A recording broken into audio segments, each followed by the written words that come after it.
as we're analyzing the fallout from this, who's talking about the immigrant workers and the crisis that they face? Who's even asking the immigrant worker organizations? There are many of them in Europe, even in Britain. What's their position on this? What do they fear? How many of their members have been attacked on the street by racists? I'm sure that some of you have read some of this if you've had the time, because racist attacks on immigrants in Britain have gone up more than 100% in the last week. A couple of things, comrades and friends. First of all, the obvious, draw your attention to Fred's excellent article. It's a very strong article. It takes a very strong position. It does not beat around the bush, and it is controversial in the left and good. And it is a outgrowth, a consequence, something that reveals the fact that in workers' world, we don't take the struggle of the oppressed very lightly. We understand why Lenin recommended very strongly, at the turn of the 20th century that, the slogan, workers of the world unite, be changed to workers and oppressed of the world unite, for obvious reasons. And that how that solidarity between the workers and the oppressed was really the road to revolutionary victories. And in the absence of it, there would be dangers and even defeats. So we are concerned, first and foremost, about the position of the most exploited and the most oppressed in our class when something like this happens.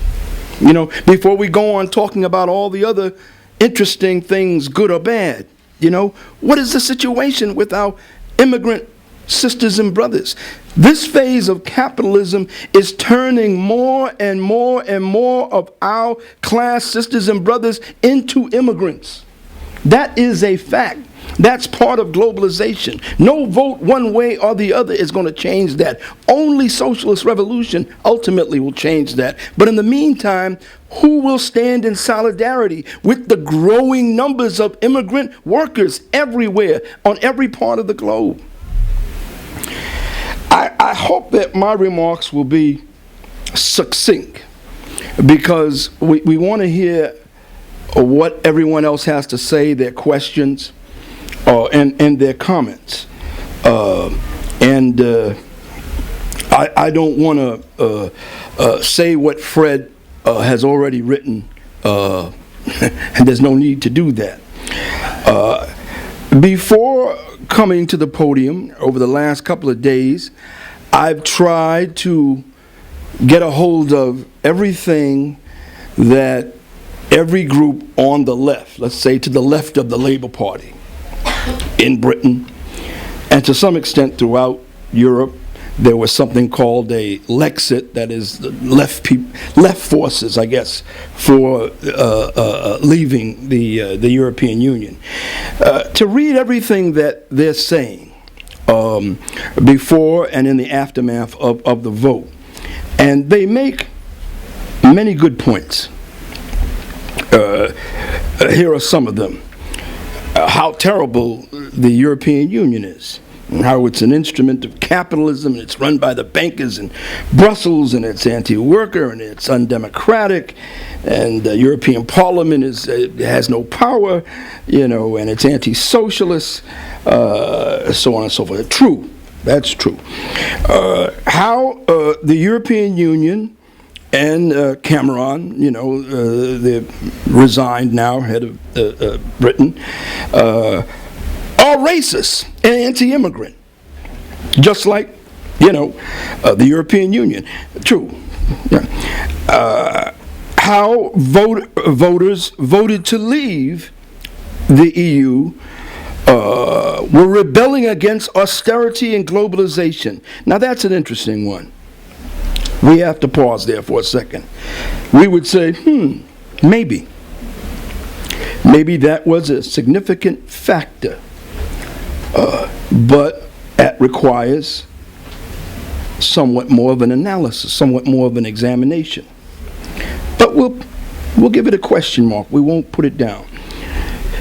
How the vote has shaken up the world capitalist order and may be the beginning of the world capitalist order unraveling. And look at the financial markets. In the first few days after the vote, losing more than $2 trillion. I think the financial markets have stabilized, but that's not unusual in one of these seesaw type of developments. That qualified, however, but that's true. That's a good thing. How it has weakened imperialist alliances, especially the alliance between U.S. imperialism and British imperialism. That's important because no doubt U.S. imperialism has depended on its alliance with the British imperialists, and as a way to, maneuver amongst the other European imperialist powers, and get them on board for wars and so on and so forth. And to the extent that is true, and we'll see. Well, that's an interesting thing. But with all that said, and not to take anything away from the rosiest assessment of this vote, it seems to us that some of these left forces who really feel that this was an unqualified victory are in a state of denial. They're in a state of denial about several things. Most importantly, that a big basis for this vote was simply anti-immigrant racism. It wasn't all these wonderful things, all these revolutionary progressive goals, anti-globalization, anti-capitalist, it was against Pakistani and Indian and African and Muslim and Polish and Eastern European workers who they see have been taking their jobs or competing with them for jobs. It was to close the borders. And the second thing that our comrades are in some degree of a state of denial about is who won out, not just in Britain, but in Europe, and really on a world scale. It wasn't the left. It wasn't the revolutionary forces. It wasn't progressive forces. It wasn't those brave workers and students in France who have been fighting day after day, week after week for months. What do they call themselves? Stay all night? Something like that, Up all night, who are against the European Union. And at least in an incipient way against capitalism, certainly against the ruling class. They did not win. They did not come out on top. It is the racist and fascist forces who were helped, who were given a boost by this, from the Le Pens in France to the Trumps right here in the United States. And this is a fact. It's beyond argument. It's indisputable. And if you can't see this, you need to take whatever glasses you're wearing and wipe them very serious for a considerable amount of time, and then put them back on so you hopefully can see somewhat straight. Some have compared this to the struggle in Greece. Well, the British workers are against the European Union, so were the Greek workers. Completely different situation. In Greece, we had a radical left government with the support of an uprising of Greek workers and youth, a poor southern European country, fighting alone. Because let's face it, in some substantial way,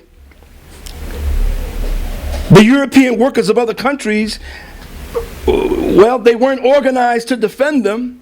I might have missed something. Maybe there was a day of solidarity where there was some token support, but there were no general strikes that shut down Europe in support of the Greek workers when they were struggling against the European Union and the bankers. Totally different situation. Britain is not Greece. This is the British Empire. They invented racism and sent it over here.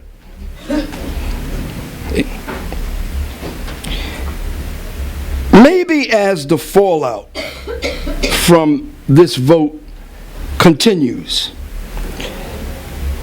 we will all have occasion to look again and see what comes out of it, what effect it has on the global capitalist economy, which is in a deep crisis, characterized by stagnation, but you could go on and on and on, you know. But now, comrades and friends, it's time to be for real and to be honest. This is dangerous, what happened. It's a dangerous blow. The magnitude of the blow may not be calculable yet. We may not know the magnitude of it. It looks pretty big to me. It's a dangerous blow to the struggle for a united global working class in the struggle against capitalism and imperialism. It is good that there is class consciousness on some level in Britain. But we no longer need British class consciousness. We need global class consciousness.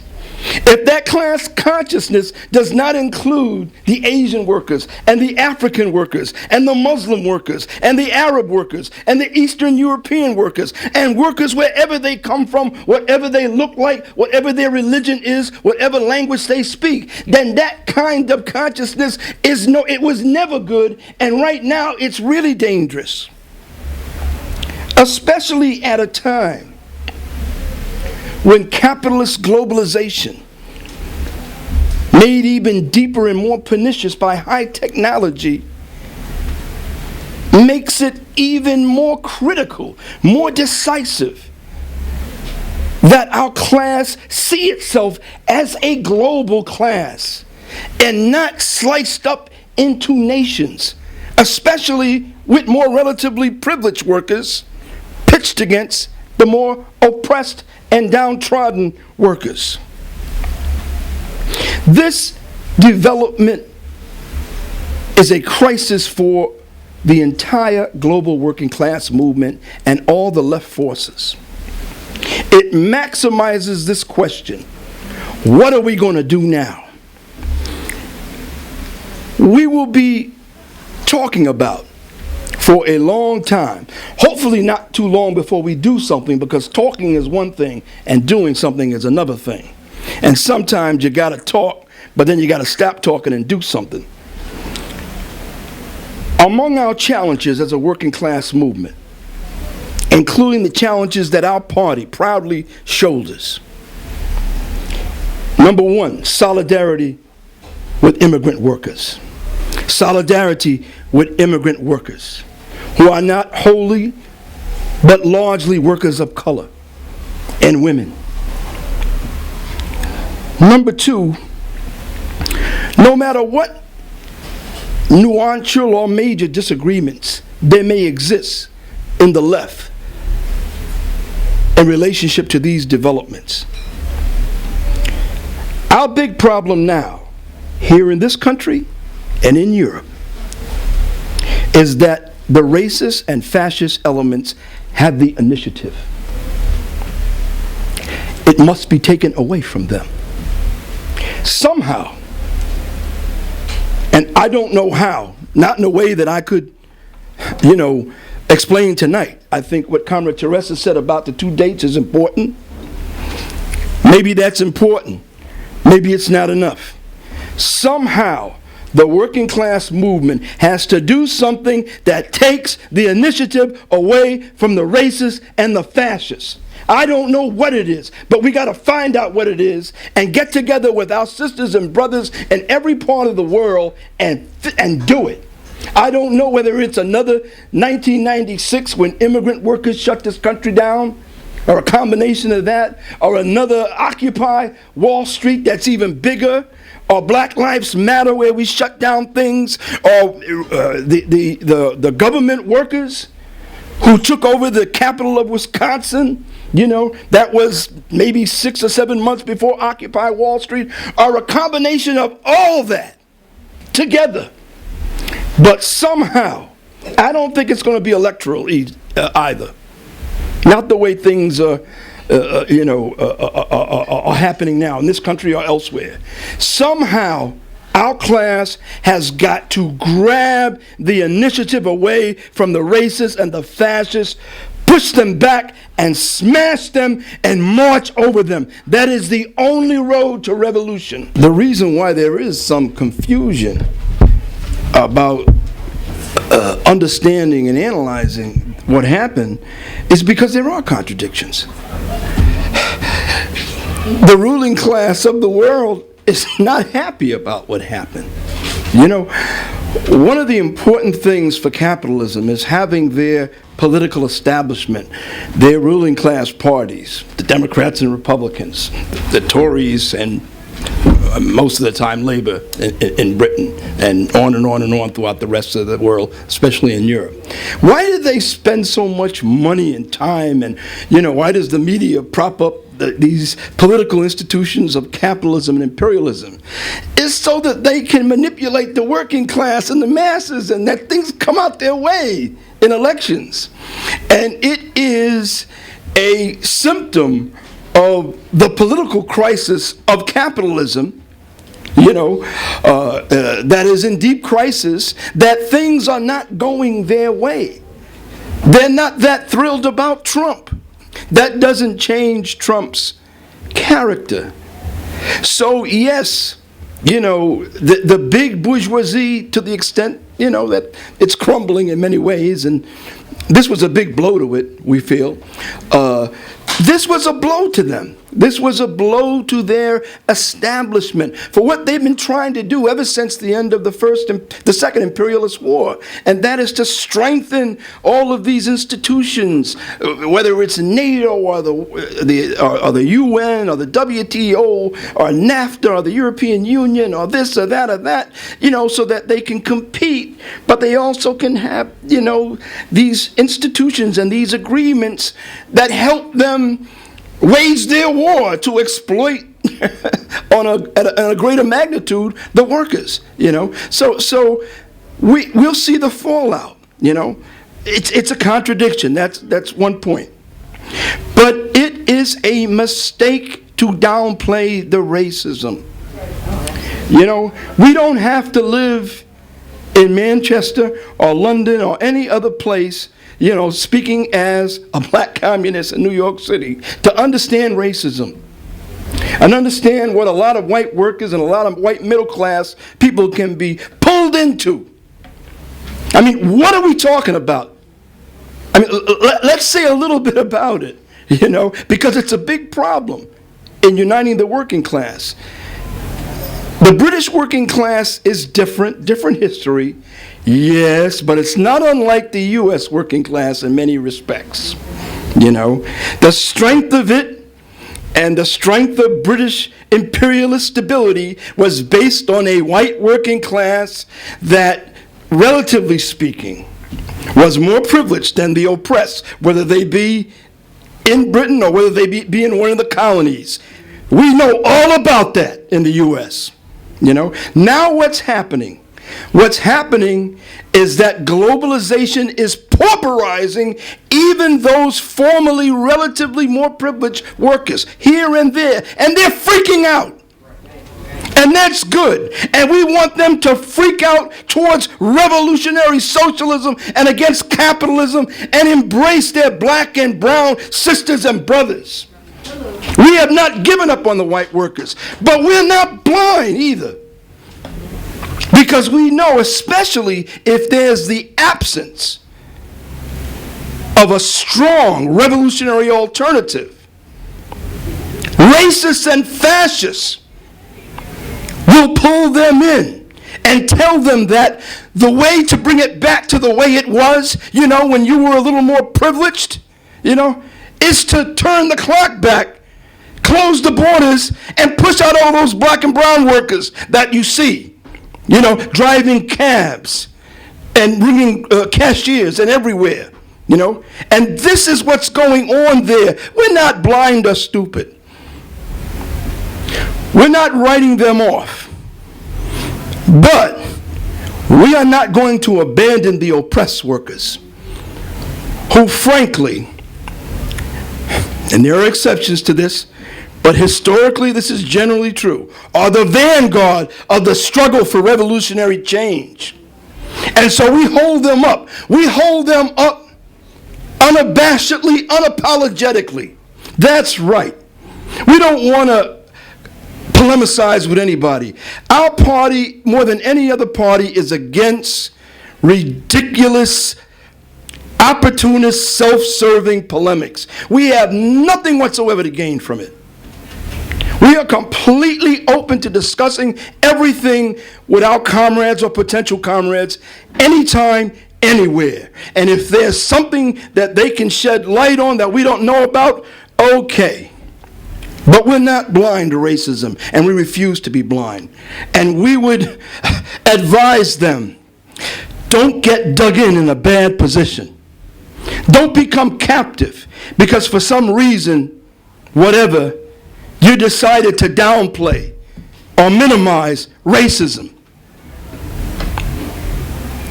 Based on that, we can all go forward. See, actually, this is such a big event, coming at a time when the capitalist system is so fragile. I mean, this is one of the contradictions too, and this is what has them worried, and it's really a continuation of the point I was trying to make earlier.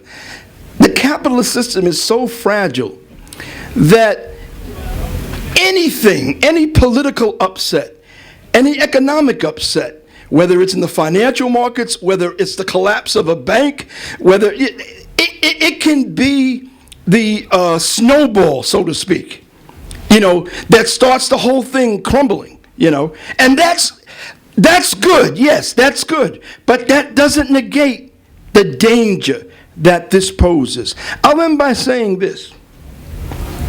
Why is it such a tremendous danger now? We don't want to sound like moralists. We are scientists. We are communists. We are dialectical materialists. That's how we view this thing. See? What is globalized high-tech capitalism done? Ultimately, and that ultimately is now in many ways, it has created two roads for the working class.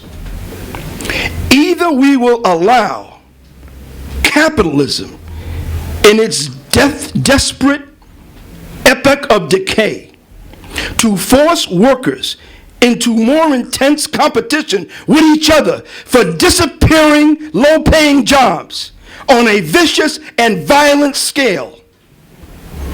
That's one direction. Or workers will begin fighting not just based on nationality or geography, but more and more on the basis of seeing each other as a global class, as the capitalists do. And we would argue to anyone, including our British comrades, those who have a strong position, those who agree with us, and those who are in between, of whom there may be many, that this is the question. This is the central question that is posed by this election. What road for the working class? Break it up, and as the capitalists would prefer we do, fight each other? Close our borders, blame the immigrants, not the capitalists? Or do we have a strategy aimed at uniting the workers more and more on a global basis? Can someone show me the argument that this is what that vote did? We're not perfect, but we don't see it. But just finishing the point I almost made a minute ago. Okay, it's a huge development. It mirrors political developments in this country. If the working class movement, which is confused, to a large extent demoralized, I'm talking about the vanguard elements, and this has been going on, for a long time, too long, as we all know, based on setbacks and the collapse of the Soviet Union and all sorts of things. Well, this is a challenge. Who wants to, on the basis of this, come together now and talk about how we're going to build a revolutionary worldwide working class? How are we going to strengthen internationalism, not just with rhetoric, but actually and practically? And how are we going to forge unity with the more oppressed sections of the working class? These are the big questions on the table. And no matter what disagreements we have now and historically with other groups, Workers' World Party is prepared to sit at that table.